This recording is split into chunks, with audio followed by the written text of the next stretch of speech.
어떤 왕이 사람들을 모아놓고, 나라에 많은 일을 한 사람들을 모아놓고 이렇게 말했다고 합니다. 지금부터 저녁 때까지 여러분들이 말을 타고 달리는 만큼의 땅을 여러분들에게 드리도록 하겠습니다 라고 말을 했어요. 근데 그 얘기를 들은 사람들이 많은 땅을 갖기 위해서 말을 타고 부지런히 앞으로 달렸겠죠. 어떤 사람들은 가다가 목이 마르면 물도 마시고 또 배가 고프면 밥도 먹고 하면서 이 정도면 되겠지 하면서 좀 여유롭게 가는 사람도 있고, 어떤 사람은 조금 더 많은 땅을 갖기 위해서 조금 더 달리는 그런 사람도 있었습니다. 그런데 어떤 사람은 이제 끝까지 더 좋은 것을 갖기 위해서 엄청나게 달렸어요. 그러나서 이제 저녁이 돼서 왕이 그 사람들을 모았습니다. 그랬더니 하는 말이 이건 연습이었어 그러는 거예요. 그래가지고 이제부터 진짜인데 세상에 쉬운 게 어디 있겠습니까? 그러면서 여러분들이 오늘은 말을 타고 달렸지만 내일은 정말 이제 여러분들이 땅을 차지할 수 있는 기회가 있는데 내일은 말을 타지 아니하고 여러분들이 직접 달려야 됩니다 라고 말해요. 걷든 달리든 상관이 없는데 어쨌든 아침부터 저녁까지 여러분들이 간 만큼의 땅을 여러분들에게 드리도록 하겠습니다 라고 말했어요. 근데 그 중에 이제 나이가 한 70이 넘은 그런 신하가 있었습니다. 이 사람은 욕심이 상당히 많았어요. 그래서 내가 땅을 차지해야 되겠다. 그래서 저녁에 일찍 자고 아침에 일찍 일어났습니다. 그리고 일어나자마자 이제 달리기 시작한 거죠. 오전 지나고 점심 됐는데 밥을 안 먹었어요. 왜냐면 밥 먹는 시간에 조금 더 가야 되기 때문에. 그리고 나서 밥 먹고 또 달리기 시작합니다. 그렇게 또 한참을 달렸죠. 저녁 때쯤이 됐어요. 삭신이 쑤시고 배가 고프고 목이 말랐어요. 그러나 멈추면 시간이 아깝지 않습니까? 저녁까지 달려간 다음에 그 다음에 많이 먹자, 많이 마시자, 그리고 편히 쉬자. 그때까지만 제발 내 다리야 힘을 내다오 하면서 앞으로 내달리기 시작을 합니다. 그렇게 약속된 시간이 되었을 때 이 노인은 과연 다른 사람들보다 더 많이 나아갈 수 있었습니다. 그만큼의 땅을 차지하게 됐죠. 그러나 너무나 오래 달린 탓에 탈진해서 죽고 말았습니다. 그 다음에 무덤에 묻히고 묘비에 이렇게 쓰여져 있어요. 이 사람은 우리나라에서 왕 다음으로 많은 땅을 소지한 사람입니다. 그런데 지금은 한 평 정도 분이 차지하지 못하고 있습니다 라는 묘비명이 붙었다고 합니다. 많은 땅을 가지고 있어도 결국에 죽으면 한 평? 어느 정도? 그래요. 한 평 정도의 땅을 차지하고 놓을 수밖에 없는 것을 왜 그렇게 살았는지 이해가 되지 않죠. 다윗은 시편에서 이렇게 말해요. 우리네 인생이 손바닥 같다라고 말합니다. 손바닥이라는 것은 거의 없는 것을 의미하거든요. 인생을 살아보니까 처음에는 내 앞에 많은 시간이 남아있는 것 같지만 결국에 시간이 흐르게 되면 내 앞에 많은 시간들도 지나버리면 눈 깜짝할 수 있죠. 그렇지 않습니까? 그렇다면 인생에 있어서 가장 중요한 것은 무엇일까? 사람들은 행복을 위해서 세상을 살아가지 않습니까? 근데 행복을 위해서 필요한 것들이 뭐예요? 돈이 필요하죠. 명예도 필요하죠. 사람도 필요하지 않습니까? 그래서 그런 것들을 추구하지만 나중에는 내가 왜 그런 것들을 필요로 하는지 목적을 잃어버리게 된다는 거죠. 돈을 버는 것도 행복하기 위해서인데, 근데 아이러니하게도 많은 돈을 버는 사람들이 행복하기보다는 불행해지는 경우가 더 많지 않습니까? 어떤 것을 내가 이룩하면 행복해질 텐데 하면서 열심히 노력하지만 그것을 이룩한 다음에도 행복하지 않은 경우도 많지 않습니까? 그렇다면 과연 우리는 무엇을 위해서 세상을 살아가죠? 그렇게 바쁘게 사람들이 세상을 살아가지만 과연 무엇을 얻으면서 살아갑니까? 옛날이나 지금이나 많은 것들이 변했다고 하지만 변하지 않는 게 있죠? 그게 뭐예요? 인간은 죽는다는 거죠. 요즘에는 옛날보다 지금이 더 많은 사람들이 오랫동안 살지 않습니까? 수명이 늘어났죠? 근데 수명이 늘어났다는 것은 무슨 얘기인지 아세요? 어린 시절과 청년 시절, 그 다음에 장년, 노년기 중에서 어디가 늘어난 건지 아세요? 노년기가 늘어난 겁니다. 결국에는 나이가 많이 들어서 오래 살고 있지만 그렇다고 해서 청년기가 늘어나는 것이 아니라 노년기가 늘어났다는 거죠. 그렇다면 우리가 인생을 살아가면서 무엇을 추구하는가? 수많은 사람들이 걱정하고 두려워하고 힘들게 살아가는 것이 참으로 딱하지 않습니까? 인간이 자유롭게 세상에 태어났다고 하지만 사람의 인생을 보세요. 어릴 때는 엄마의 보살핌을 받다가 이제 어느 정도 말을 하기 시작하면 어디 다녀요? 어린이집 다니죠? 그 다음에 어디 다녀요? 유치원 다녀요? 그리고 학교 들어가죠? 그 다음에 학교에서 다 마치면 남자들은 군대 가죠. 또 여자들은 나름대로 뭐 직업을 갖거나 이렇게 하지 않습니까? 그러다가 결혼하죠? 그리고 애 낳고 살죠? 그러다가 나이 들죠? 그 뭐 해야 돼요? 죽어야 돼요. 그러면 인간의 인생에 있어서 어느 때 누리며 살아갑니까? 우리는요, 즐거운 인생을 추구한다고 하지만 정말 즐거운 사람이 그렇게 많을까요?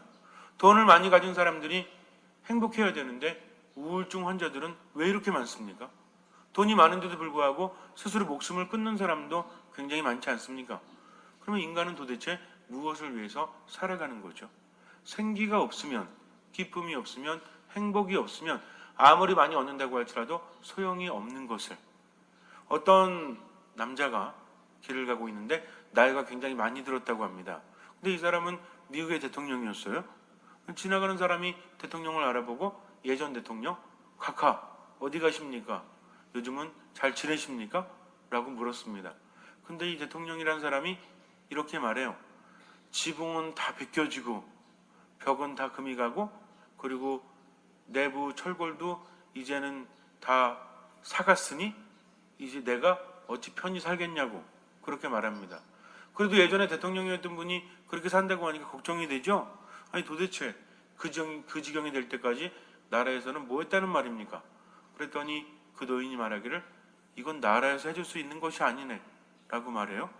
무슨 말씀이세요? 그랬더니 나는 지금 내 육체를 말하고 있는 것이네. 이제 나이가 들어서 지붕이 어떻게 됐어요? 다 벗겨졌대요. 그리고 벽은 다 어떻게 됐대요? 다 금이 갔대요. 뭐 이렇게 주름도 가고 금도 가고 그랬겠죠. 그리고 내부 철골은 다 어떻게 됐대요?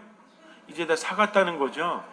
그러니 국가도 어떻게 해줄 수 없으니 이제는 마지막을 위해서 가고 있으니 이 지팡이 하나가 없으면 나는 살아갈 수 없다네. 그렇게 많은 것을 가졌음에도 불구하고 시간이 지날수록 더 많은 것을 갖게 되지만 옛날보다는 지금이 더 많은 것을 갖고 있지만 지금 나는 그 돈도 쓸 수가 없다네. 더 좋은 차를 갖고 있지만 그 차를 운전할 수도 없다네. 지금 나는 그저 이 지팡이가 아니면 한 걸음도 움직이기가 굉장히 힘들다네 라고 말을 했다고 합니다. 우리가 인생을 깨달음에 있어서 늘 너무나 늦게 깨닫죠. 다윗이 얼마나 누리며 살았습니까? 하느님의 은총도 얼마나 많이 받았어요. 그런데 다윗은 인생을 통찰하면서 사람의 인생이란 손바닥과 같다라고 말합니다. 이렇게 허무하다는 거죠. 여러분들은 행복하기를 원하십니까? 많이 갖기를 원하십니까? 철학적인 주제로 그렇게 말해요. 소유의 삶이냐 존재의 삶이냐. 되게 멋있죠? 책 같은 거 봐도 소유냐 존재냐 그것이 문제로다. 이렇게 사느냐 죽느냐 그것이 문제로다. 이런 거죠. 그러면서 사람들에게 책을 팔아먹지만 읽어보면 어때요? 재미 하나도 없어. 한 페이지 두 페이지 읽으면 잠을 자죠. 근데 이런 책들이 사실은 더 좋은 책들이에요. 그 안에 많은 것들을 담고 있기 때문입니다. 인생이라는 것은 한 번 지나가면 다시는 돌이킬 수가 없어요. 어떤 보석보다도 소중한 보석이 지금이라고 하지 않습니까? 지금. 그러니까 뭐 순금, 무슨 합금 이런 것보다 지금이래요. 지금. 그렇잖아요. 내 인생에 10분을 얼마 주면 살 수 있어요? 살 수가 없거든요. 어쩌면 다행인 것이 언제 죽을지 모르는 게 다행이지 않습니까? 만약에 우리 이마에 남은 시간이 써 있으면 어떨 것 같아요? 아유, 형제님은 3년 남으셨네. 아유, 우리 자매님은 한 달 남으셨네. 신부님 하루 남으셨네. 이러면 어때요? 삶이 굉장히 우울하겠죠? 언제 죽을지 모르는 것도 은총이에요. 너무나 많이 알려고 하지 마세요. 아는 게 병이 될 수도 있기 때문입니다. 그러나 중요한 것은 지금을 어떻게 살아가느냐. 돈을 많이 갖고 많이 누리며 살면서도 늘 불평하고 늘 불행하다면 그 사람은 정말 가진 것이 아니라 못 가진 거죠. 그러나 가진 게 별로 없어도 지금 행복할 수 있으면 족하지 않습니까? 어떠세요, 여러분들은? 먹을 거 있으면 되고 잠잘 자리 있으면 되고 입으로 있으면 되죠? 근데 굳이 더 많이 가져봤자 무슨 의미가 있어요? 근데 걱정되니까 두려우니까 막연하게 같지만 그 실체를 좀 알자는 겁니다. 이런 말 듣는다고 해서 집에 가서 통장에 있는 거 다 비워가지고 쓸 사람은 없어요. 그러나 의식하는 것과 의식하지 않는 것은 다르다는 거죠. 정말 중요한 것은 우리 나약함은 하느님께서도 아십니다. 이런 얘기 듣고 아무리 생각해도요, 내 재산을 다 포기한다는 것은 쉬운 일이 아니에요. 부자 청년이 예수님께 와서 예수님을 따르려고 했을 때 예수님께서는 모든 계명을 잘 지켜야 된다라고 하시죠. 근데 이 사람은 잘 지켰어요. 어릴 때부터 지금까지 정말 훌륭하게 지켰습니다. 예수님께서 대견하게 바라보시면서 너에게 한 가지 부족한 것이 있다. 네가 가진 재산을 모두 다 팔아서 가난한 이들에게 나누어 주어라. 이 사람이 어떻게 합니까? 예수님을 따르고 싶었죠? 따르고 싶었지만 그럴 수가 없잖아요. 왜? 돈 때문에. 그래가지고 어떻게 합니까? 울면서 돌아가죠. 예수님 너무나 따르고 싶은데 이 돈을 포기할 수가 없는 거죠. 그래서 울면서 떠나갑니다. 우리도 다를 바가 없어요. 더 많이 못 가진 것만 다르지 내 것을 포기하지 않는 것은 똑같지 않습니까? 어떤 분이 그래요. 아유, 저는 가진 게 개뿔도 없어가지고 어차피 뭐. 여러분들 착각하지 마세요. 조금 가졌다고 해서 더 나은 것도 하나도 없습니다. 어차피 하는 게 인색한 것은 똑같기 때문이죠. 집이 허물어지고 있어요. 이제 전문가들이 진단할 때 이 집은 2년뿐이 버티지 못합니다. 그랬는데 어떤 사람이요, 도배도 다시 해요. 등도 다시 달아요. 그리고 집에 뭐 새로운 가구들을 막 들여놓습니다. 우리 이런 사람 뭐라고 부릅니까? 미친 사람이라고 부르죠. 그렇지 않겠어요? 이 건물이 오래 가봤자 2년 간다는데 가구 다 바꾸고 도배하고 이건 뭐예요? 이거를 디귿지을이라고 하죠? 돈지랄. 아무도 이해할 수 없어요. 근데 우리는요, 그런 것들은 이해하지 못하면서 우리들의 삶에 대해서는 그렇게 하고 있다는 거죠. 언제 죽을지 모르는데. 오늘 야고보 사도가 뭐라고 합니까? 여러분들의 인생은 연기와 같지 않습니까? 어떤 사람이 내일 돈 벌어서 장사해서 돈 벌어야 되겠다라고 하지만 그의 인생이 오늘 끝나버릴지 아무도 알지 못하는데. 그래서 내일을 준비하는 건 중요하지만 마치 내일이 있을 것처럼 사는 사람은 참으로 교만한 사람이죠. 우리는 하느님을 사랑하고 이웃을 사랑해야 한다고 예수님께 들었습니다. 그리고 절대로 하는 게 인색하지 말라는 소리도 들었죠. 그러나 그 의미는 무엇일까요? 우리가 하는 게 봉헌하는 것, 봉헌금만을 얘기하는 게 아니에요. 교무금이나 봉헌금도 마찬가지지만 내 시간에 대해서, 내 마음에 대해서 얼마나 하느님께 드리고 있는가.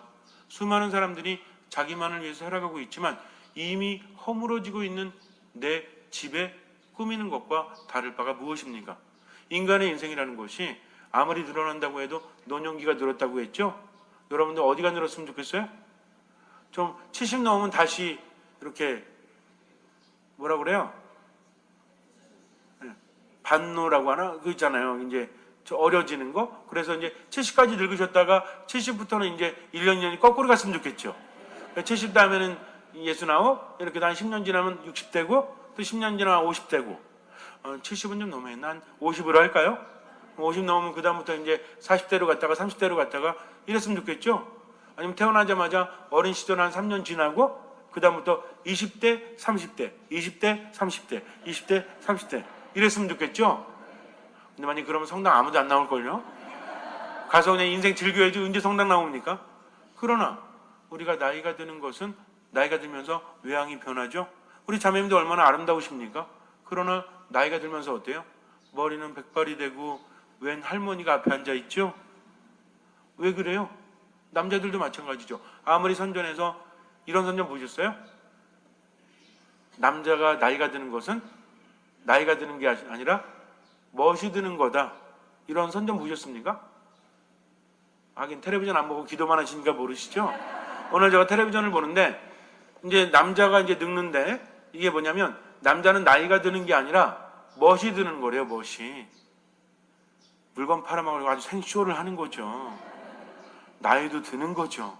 그러면 우리를 너무나 사랑하시는 하느님께서 20대 30대가 반복되다가 어차피 그 나이에 가더라도 그렇지 않습니까? 몇 살에 가더라도 젊게 살다가 가면 얼마나 좋아요? 우리를 사랑하시면 그렇게 만들어 놓으시지 왜 나이가 들게 하셨을까요? 나이가 들면 주름이 생기고 머리가 휘어지고 점점 힘이 떨어지죠. 왜 그래요? 왜 그래요? 계속 젊으면 안 가려고 할 거 아니에요. 원래 저희가 더 좋은데 하느님 나라가 더 좋은데 그 맛을 모르잖아요. 그러니까 어때요? 우리가 나이가 들고 병이 들고 육체가 약해진다는 것은 참으로 슬픈 일이긴 하지만 뭘 준비하라는 얘기입니까? 그렇다고 뭐 금세 죽는다는 것이 아니라 지금부터 미리 세상에 집착하지 마라. 너무 집착해봤자 이 세상이라는 것은 사라지고 말 것이다. 그러니까 영원한 것을 준비하라는 신호입니다. 근데 우리는요, 나이가 들수록 오히려 더 인색해져요, 하느님께. 신호를 주는데, 그렇지 않습니까?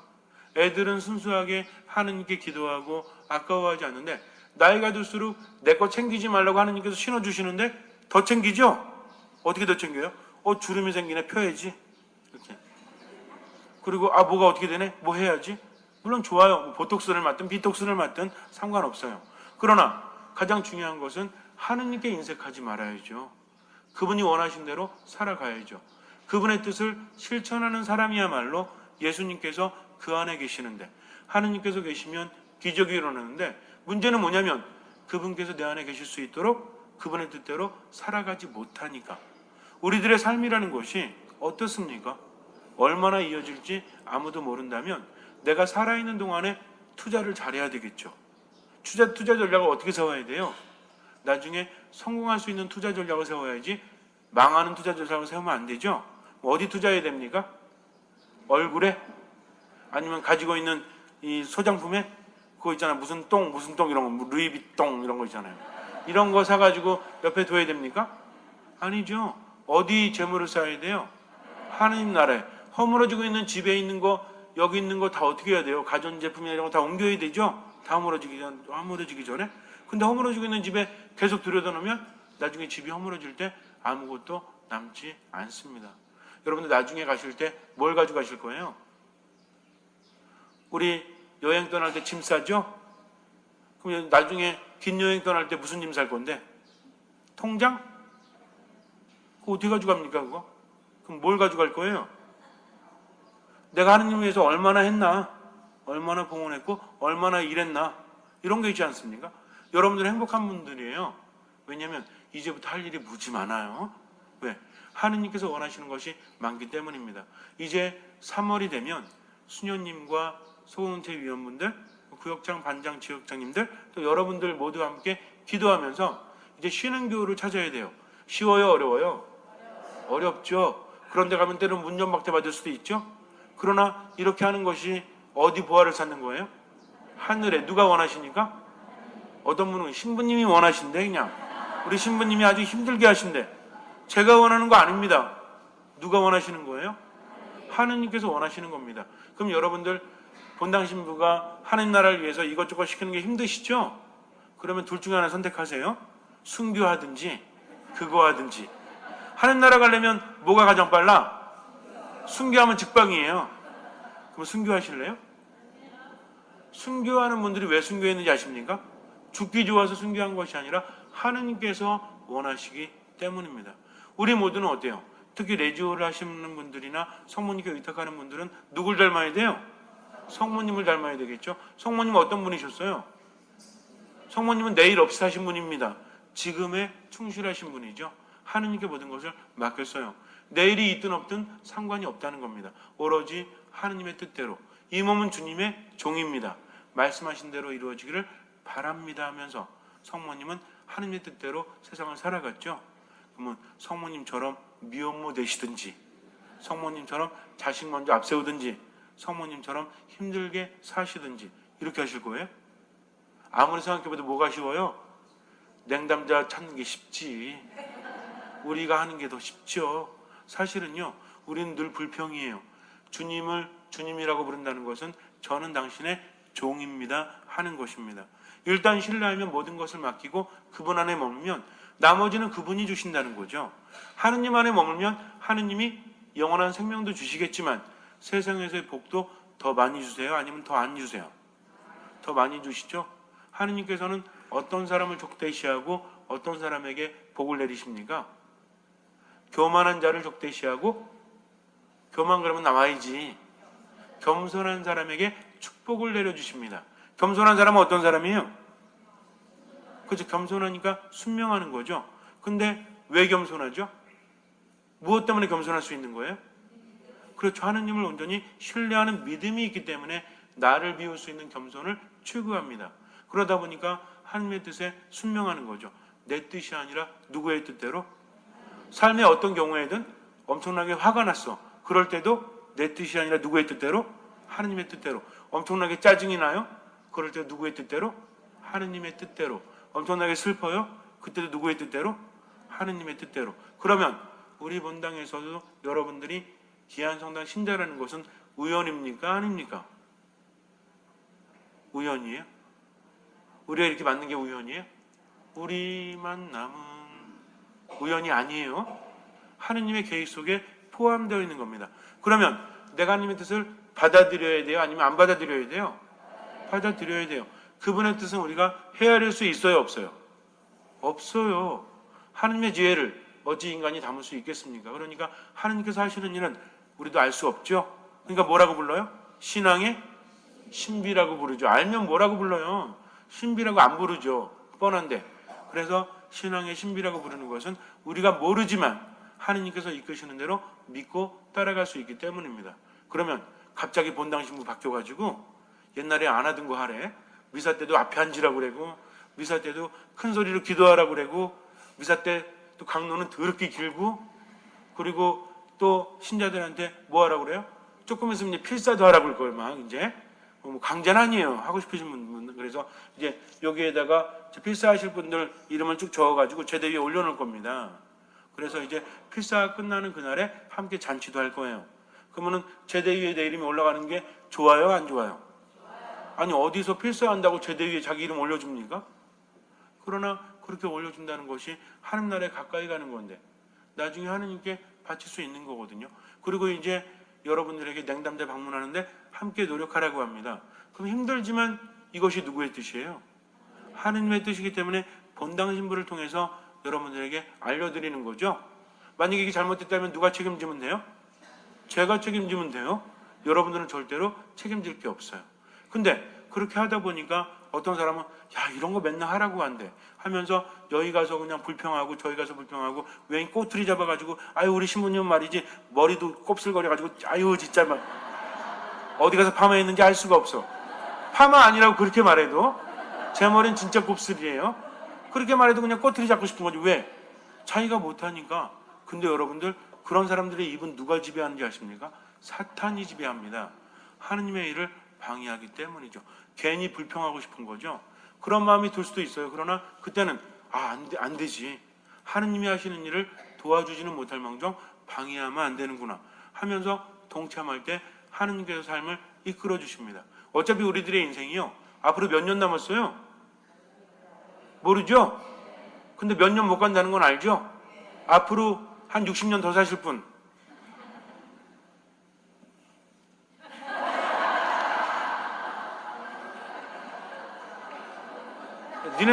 니네는 살아야지. 나머지 우리들은 60년 앞으로 못 살지 않습니까? 그리고 넉넉 잡아 60이지. 뭐 올 때는 순서 있지만 갈 때 순서 있어요, 없어요? 순서 없잖아요. 여러분들 장례미사하고 연다면서 못 느끼세요? 아니 그 멀쩡했던 분이 갑자기 이런 데 얼마나 많아요. 아침에 웃으면서 갔다가 저녁에 못 들어오는 사람도 얼마나 많은지 알아요? 밤사이 안녕 이런 분도 있죠. 자다가 일어났더니 어때요? 가셨어요. 그럼 언제 내 차례가 돼요? 아무도 모르지만 언젠가는 내 마지막 날이 온다는 겁니다. 마지막 눈 감으면 못 뜨는 그날이 와요. 그럼 이렇게 사실 거예요? 우리 이렇게 살면 돼요, 안 돼요? 안 돼요. 하느님께 인색해하지 마세요. 내가 봉사할 기회가 오면 감사합니다 외치십시오. 주님 감사합니다. 저 하는 나라에 한 발짝 더 갈 수 있네요. 딴 사람들이 싫어하는 봉사 더 해야 돼요. 왜? 사람들은 다 어디로 들어가려고 그래요? 넓은 문으로 가려고 그래요? 좁은 문으로 가려고 그래요? 넓은 문으로 가려고 그러죠? 근데 사람들이 많이 안 가려고 하는 거 어떤 길이야? 좁은 길이죠? 이 좁은 문이 어디로 통해요? 이 좁은 문이 구원에 이르는 문이죠. 넓은 문은 멸망에 이르는 문입니다. 그러니 딴 사람들이 열심히 안 해도 우리만큼은 어떻게 해야 돼요? 열심히 누구의 일을? 하느님의 일을. 그럼 내 일도 잘 돼요. 오히려 더 재밌어요. 인생이 얼마나 즐거운지 몰라요. 나이가 드는 것이 괴롭기보다는 나이가 드는 것이 행복합니다. 하느님께서 함께 하시기 때문이죠. 어떠십니까? 믿음을 가지고 가지려고 하다가 우울하게 한 생 살다가 마지막 죽을 때 이런 제 길 이러시겠어요? 아니면 하느님께 열심히 봉사하고 희생하면서 마지막 죽을 때 하느님 제 영혼을 당신 손에 맡깁니다. 하느님 감사합니다 하면서 멋지게 죽으시겠어요? 어떤 거? 멋지게? 그럼 누구 말 잘 들으면 돼요? 본당 신부 말 잘 들으면 돼요. 그럼 멋지게 갈 수 있다는 거죠. 왜? 세상을 살면서도. 잠시 눈을 감으세요. 오늘이나 내일 어느 고을에 가서 1년 동안 그곳에서 장사를 하며 돈을 벌겠다 하고 말하지만 우리는 내일 일을 알 수가 없습니다. 우리들의 생명은 무엇입니까? 잠깐 나타났다가 사라져버리는 한 줄기 연기일 따름입니다. 우리가 말해야 될 것은 주님께서 원하시면 우리가 살아서 이런저런 일을 할 것이다 라고 말해야 한다고 야고보 사도는 말하고 있습니다. 하느님을 위해서 살아가십시오. 그분 안에서 봉사하고 기도와 말씀과 미사 안에서 머물면서 사랑의 열매를 맺으십시오. 오로지 하느님만을 위해서 하루하루를 살아가십시오. 주님께서는 그 믿음을 보시고 엄청난 은총을 내려주실 뿐만 아니라 우리 삶에 놀라운 기적을 일으켜 주실 것입니다.